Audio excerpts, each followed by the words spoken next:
Hello everybody! Another chess puzzle po ang share ko po sa inyo.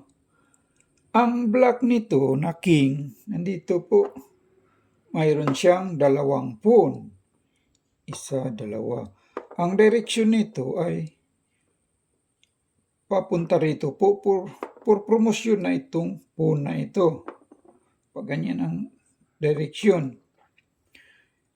Samantalang ang white, nandito yung kanyang king. Mayroon siyang isang knight at isang bishop. White first to move and white win in this position. Paano ba? Halimbawa po gagamitin nating first move. Kakainin yung kanyang pawn, ang white. Ganyan. Sagot naman ng black. Punta na siya rito. Pag ganyan, maging draw na po niyan. Automatic, iharang tong kanyang bishop. Parang hindi maka-queen. Pag nagtulak siya dyan, kakainin ng bishop. Kakainin, draw na po niyan.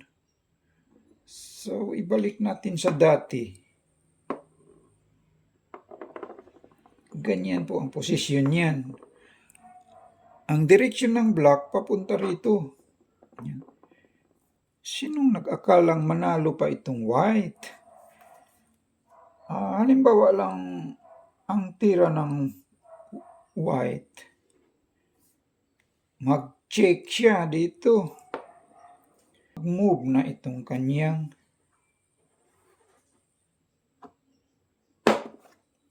king dito. Pag ganyan, sana na yung kasunod na move. Kasi maging queen na ito siya. Pag i-move. Tulak naman itong kanyang knight, makain lang po niyan. Wala, matalo na itong kanyang white. Balik natin sa dati. Halimbawa ganyan. Pero mayroong ginagawa niyan ang white para maipanalo pa itong white. Pag ganyan, kapag dito naman kasi itira itong white, pupunta na siya ngayon. Maging queen na po niya. Wala na. Hindi yan ang solusyon. Ang direksyon kasi ng black papunta rito po. For promosyon na ito. White first to move. Paano ipapanalo itong white sa ganyan na posisyon? Kapag kakainin naman kasi niya, pupunta rito itong black. Automatic haharangin ang kanyang bishop. Pag ganyan, naging draw na po niya dahil pag tulak niya, automatic kakainin niya. Dahil maging queen na siya. Di kakainin din, maging draw na siya. Ibalik natin sa dati. Ganyan. Ganyan ang posisyon niyan. Pero mayroong ginagawa ang white dyan para maipanalo pa niya. Ang tamang solusyon dyan ay ito lang, knight. Knight c3.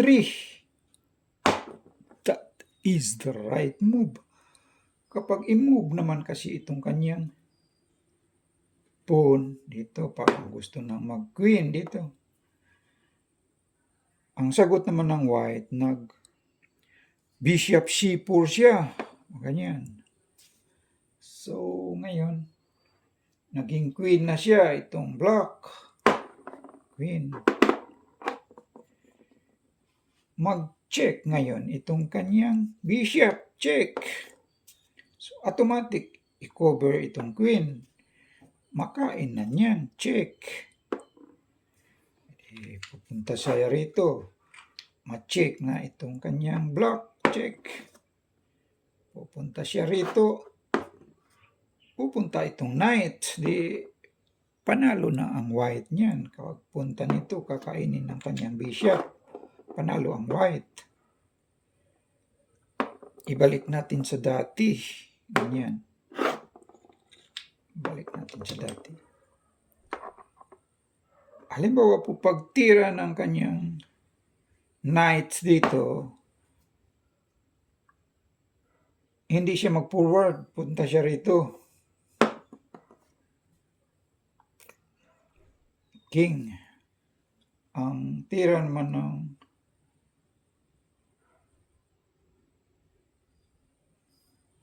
mag-check na siya niyan. Check.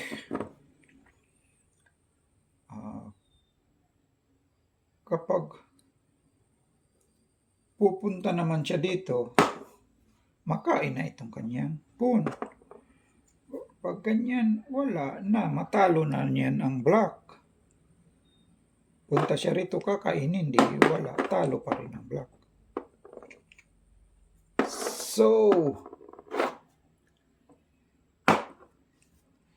that is the right move. So, that is the right move. Knight C3.